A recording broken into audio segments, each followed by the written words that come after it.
Good morning. We're reading Mark chapter 8 today. During those days, another large crowd gathered.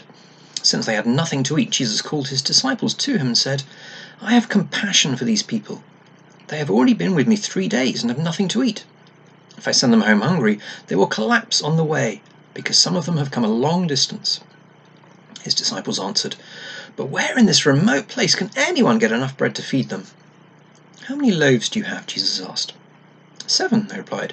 He told the crowd to sit down on the ground. When he'd taken the 7 loaves and given thanks, he broke them and gave them to his disciples to set before the people, and they did so. They had a few small fish as well. He gave thanks for them also, and told the disciples to distribute them. The people ate and were satisfied.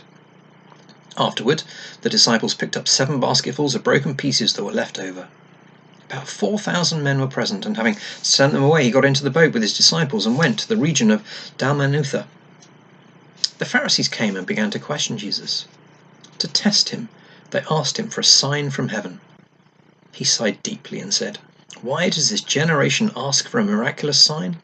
I tell you the truth, no sign will be given to it." And then he left them, got back into the boat, and crossed to the other side. The disciples had forgotten to bring bread, except for 1 loaf they had with them in the boat. "Be careful," Jesus warned them. "Watch out for the yeast of the Pharisees and that of Herod." They discussed this with one another and said, "It is because we have no bread." Aware of their discussion, Jesus asked them, "Why are you talking about having no bread? Do you still not see or understand? Are your hearts hardened? Do you have eyes but fail to see and ears but fail to hear? And don't you remember when I broke the 5 loaves for the 5,000, how many basketfuls of pieces did you pick up?" 12, they replied. "When I broke the 7 loaves for the 4,000, how many basketfuls of pieces did you pick up?" They answered, 7. He said to them, "Do you still not understand?" They came to Bethsaida, and some people brought a blind man and begged Jesus to touch him. He took the blind man by the hand and led him outside the village. When he had spit on the man's eyes and put his hands on him, Jesus asked, "Do you see anything?" He looked up and said, "I see people. They look like trees walking around." Once more Jesus put his hands on the man's eyes. Then his eyes were opened, his sight was restored, and he saw everything clearly. Jesus sent him home, saying, "Don't go into the village." Jesus and his disciples went on to the villages around Caesarea Philippi. On the way he asked them, "Who do people say I am?" They replied, "Some say John the Baptist, others say Elijah, still others one of the prophets. But what about you?" he asked. "Who do you say I am?" Peter answered, "You are the Christ." Jesus warned them not to tell anyone about him. He then began to teach them that the Son of Man must suffer many things and be rejected by the elders, chief priests, and teachers of the law, and that he must be killed and after 3 days rise again. He spoke plainly about this, and Peter took him aside and began to rebuke him. But when Jesus turned and looked at his disciples, he rebuked Peter.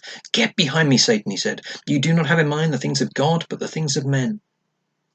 Then he called the crowd to him along with his disciples and said, "If anyone would come after me, he must deny himself and take up his cross and follow me.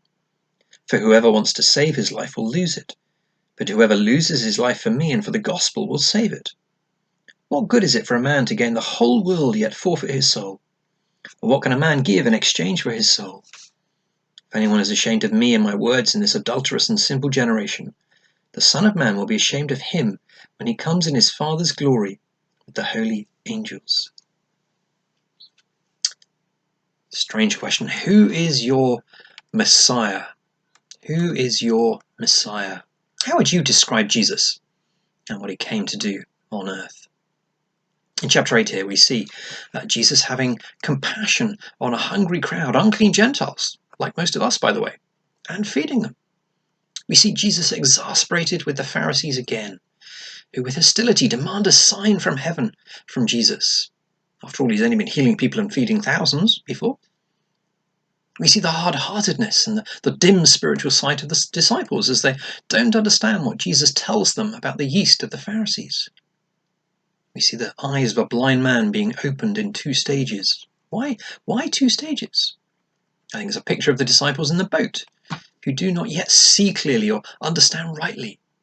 They see something, they understand partially. They follow Jesus because they sense something about him, but their eyes are not yet fully opened.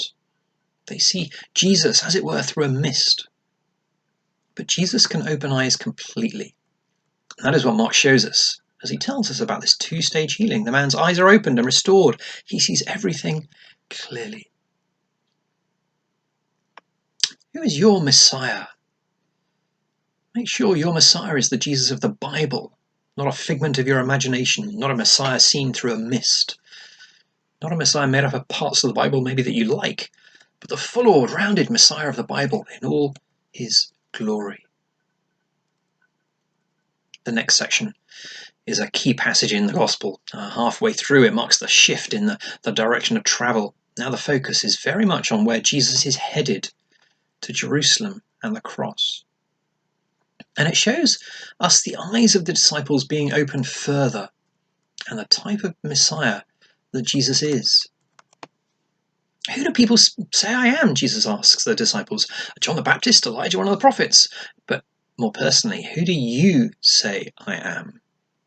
And the group spokesperson, Peter, gets there first. You are the Messiah, he says. And then Jesus starts to open up on what type of Messiah he is.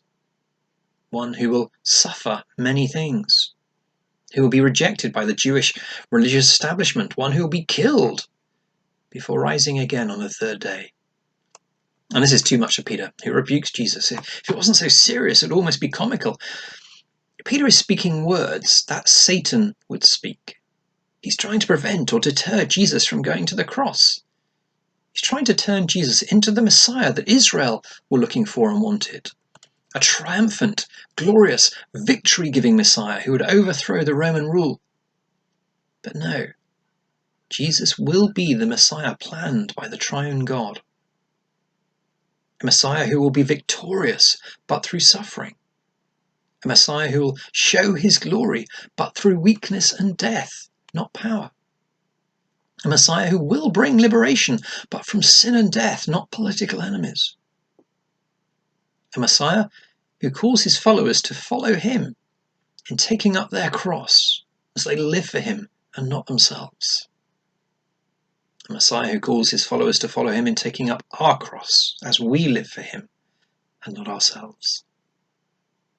This is what Jesus came to do on earth, to go to the cross, to die, and then rise again. This is the way the Messiah rescues us in weakness and shame and death. That's what he calls us to as well.